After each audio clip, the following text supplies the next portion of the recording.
Rocket boy gym is here और क्या है ये रॉकेट बॉय, क्या कर रहे हैं यहाँ पे? नाम दिए गए हैं रॉकेट बॉयज़, पर आइडिया ऐसा है, अभय पन्नू ने कहा कि जब हम सोचते हैं रॉकेट साइंस तो हम सोचते हैं कि कुछ ना कुछ साइंस है जो इतना कॉम्प्लिकेटेड है कि बहुत इंटेलिजेंट होना चाहिए उसको करने के लिए, और बहुत सारे काम भी जाते हैं रॉकेट साइंस को समझने में. It's like the hardest thing that you could do. When you say it's not rocket science, उसका मतलब है कि it's an extremely complicated, in-depth knowledge is required in order to do it correctly. So these were the rocket boys because they had the kind of intellect, the intelligence, they were like gyanis, you know, in a way, and the creativity and the drive and the mehnat, you know, the amount of work that went into doing what they actually did was extraordinary.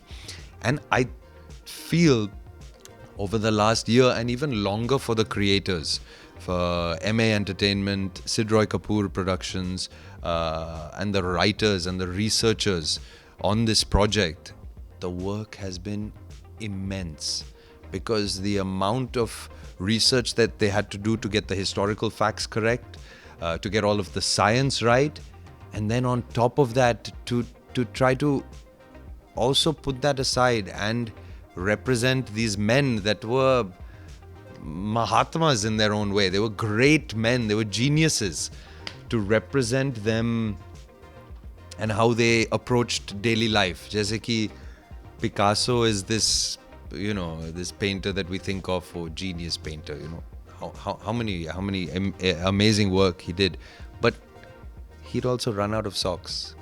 So one morning he'd have to get up and go get socks. He was just a guy getting socks. So we also tried to think about it that way, and क्योंकि otherwise you can get कितनी मेहनत करनी पड़ी इस character को role के लिए? बहुत सारे रिसर्च तो बहुत सारे थे, और फिर उसके ऊपर भी उनके अप्रोच के लिए, मतलब कि वो सीन कैसे करेंगे, वो डेली इंटरैक्शंस पे उसका एक जीनियस का अप्रोच क्या होते हैं. नॉर्मल होता है कभी कभी वो 2-3 स्टेप दूसरे लोग से आगे है उसके सोच में, तो वो जो कनेक्शंस वो बनाते हैं ना, वो ऑर्डिनरी लोग नहीं बना सकते इतना जल्दी. तो to think of that, to workshop that approach was actually the hardest thing. Also scientific jargon बहुत सारे हैं.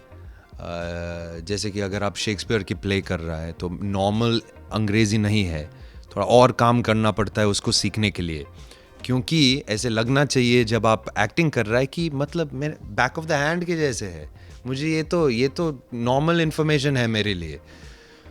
तो साइंस का नॉलेज कितना ये मैटर कर रहा है? मतलब साइंस का नॉलेज इतना इम्पोर्टेंट नहीं है. आपको you need to know what you're saying to be able to say it effectively, but more than that, you know, like I don't need to know how Shakespeare speaks to learn Shakespeare. I just need to know my lines very, very, very well, slick, just clear, just in my back pocket. I know the implications of it, I know what it means, I know what this I know enough about the science in order to deliver it authentically. But you don't need to actually know how to build a reactor. I don't know how to build a reactor. I just know how to look like somebody who knows how to build a reactor. So मेरे हिसाब से if you get stuck science में, अगर आप फंस जाते हैं ना, फिर आप भूल जाते हैं कि एक्चुअली मेरा काम नहीं है रिएक्टर बनाने के लिए, मेरा काम है होमी भाभा को ट्रूथफुली और इंटरेस्टिंगली और स्पॉन्टेनियसली और क्रिएटिवली खेलना है. बस वो मेरा काम है. रिएक्टर के बारे में वो मेरा काम नहीं है. कहाँ शूटिंग हुई है, रियल लोकेशंस कहाँ शूट किया? बहुत सारे जगह. पहले मेरा पहला स्केड्यूल जयपुर में था, फिर हम दिल्ली गया, वो क्या कहते हैं, पटौडी पैलेस। फिर उसके बाद पुणे में बहुत सारे स्केड्यूल थे, बॉम्बे में थोड़ा सा, भंडुप, बोईसर, नहीं वो कहाँ गया, वेयर वाज जैक्सन इन,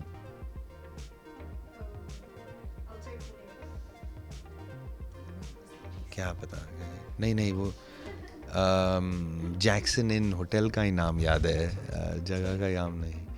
और फिर दार्जिलिंग भी गए थे, पंचगनी के पास गए थे, मतलब बहुत अच्छा था। काफ़ी एंजॉय किया शूट पूरा? मुझे तो मतलब नहीं, मुझे ऐसे लगता है कि मेरा फेवरेट दिन शूट पे वो दिन है जिस दिन मैं पार्ट को मिलता हूँ। जैसे वो कहता है कि आप कास्ट हो गए, आप होमी भाभा अभी होने वाला, वो मेरा फेवरेट दिन है। और मेरा सेकंड फेवरेट दिन है जब हम ख़त्म करते हैं शूट। सभी जो बीच में ना, मतलब एक प्लेजरेबल टॉर्चर होता है मतलब मज़ा भी आता है और टॉर्चर भी हो रहा है, दोनों साथ साथ, सेडोमैसोकिज्म के जैसे होता है, क्योंकि इतना काम करना पड़ता है। और मैं तो क्योंकि मेरा हिंदी थोड़ा कमज़ोर है, तो मुझे बहुत काम करना पड़ता है उसको सीखने के लिए। और क्योंकि मुझे ये इस इंटरव्यू के जैसे नहीं साउंड करना चाहता हूँ, मुझे ऐसे लगना चाहता हूँ कि ये मेरा लाइन्स है और मैंने बोल दिया, तो मैं बहुत काम करता हूँ उसके पहले। अबे के साथ वर्कशॉप करते करते, वो डायरेक्टर एक्सेलेंट डायरेक्टर है, ये शो के बाद वो बहुत कुछ करेंगे उसके ज़िंदगी में। मुझे लगता है कि वो बहुत कोलैबोरेटिव है और लविंग है, और ऐसे एनवायरनमेंट बनाते हैं सेट पे जैसे कि आप अपना बेस्ट देना चाहता है,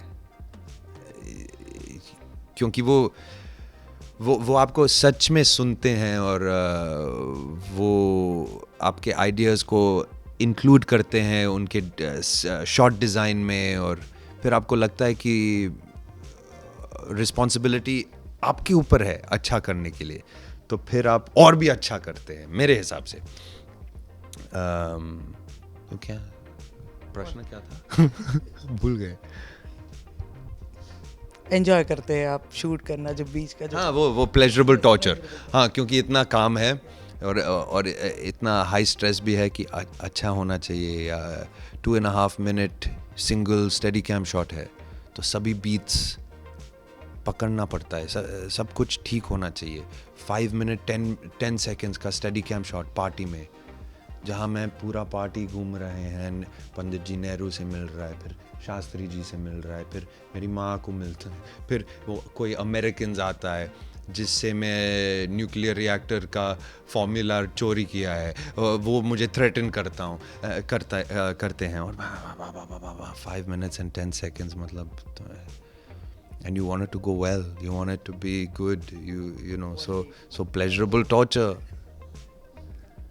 When you get it, it's good. When you don't get it, it's terrible. आपका पहले भी कनेक्शन है, मतलब ये जो सीरीज़ है काफ़ी करीब है, आपके दिल के करीब होगी क्योंकि आपका जो कनेक्शन है। Yeah, the connection. One, of course, it's always nice to be able to play a great Parsi, and Freddie Mercury was already played by Rami Malek, so I didn't get a chance. So then when Homi Bhabha was going, of course I wanted to play him if I got an opportunity. वैसे Parsi actor थोड़ा गिने चुने हैं भारत में, और मतलब पारसी लोग गिने चुने हैं भारत में, और so that was a great opportunity. Also, I think Homi Bhabha had traveled around a lot in his life, and I've lived in Sydney when I was younger.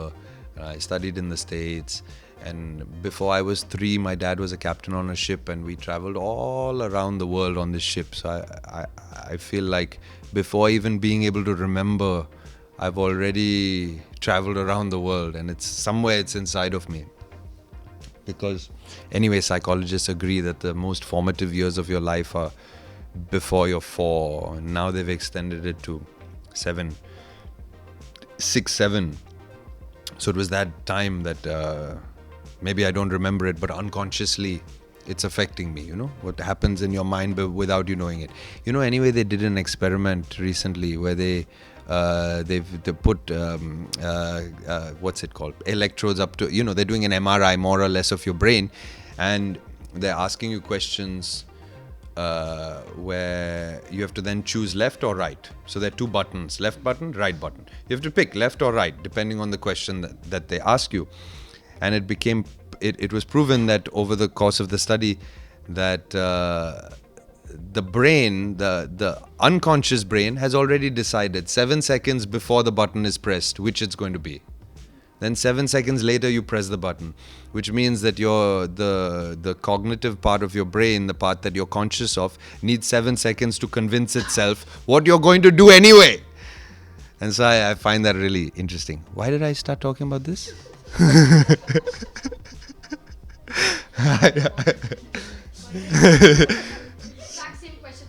सच में मुझे नहीं पता, सच में इधर, हाँ मतलब घूम गए, कभी कभी घूम जाते आदमी. क्या कहना चाहेंगे? व्हाट अबाउट द सीरीज, क्या बोलना चाहेंगे सीरीज के बारे में वापस ऑडियंस को? इतना इंटरव्यू दिया है ये लास्ट 4 दिन में, अभी भूल गए कि क्यों है, जिंदा क्यों है. तो देखेंगे कि द सर्विस प्लेइंग दिस, मतलब मैं सिर्फ डॉक्टर होमी भाभा का माउथ पीस बन गए कि इतना महान आदमी, मतलब इतना कुछ किए हैं इस देश के लिए और उसने पर्सनल लाइफ में. पर सच में ऐसा है, जब भी मैं उनके बारे में मैं बात करता हूँ, मैं वो गूस बम्प्स आता है, उसको क्या कहता है हिंदी में? गूस बम्प्स, रोंगटे खड़े होता है, रोंगटे खड़े होता है. ये कपिल शर्मा के लिए मैं बैक पॉकेट में रखूँगा. मतलब जब भी मैं डॉक्टर होमी भाभा के बारे में बात करते हैं तो रोंगटे खड़े हो जाते हैं. कुछ हुआ ही नहीं, एसी चला. क्या कह रहे थे? जाते जाते क्या मैसेज देना चाहेंगे अपने सोनी फैंस लिव, को? February 4th, rocket boys, please देख लीजिए. इतना मेहनत और इतना प्यार, इतना दिल से काम किया है हम लोग ने. तो please watch rocket boys streaming on Sony live on the 4th of February. It's probably the most work I've poured into a project since the start, just because of the length of time that it stretched on for. And 2 seasons is not a joke, you know. So I really hope you like it, and I hope the work and the heart, the love reflects in the final show. Thank you. Welcome. Thank you.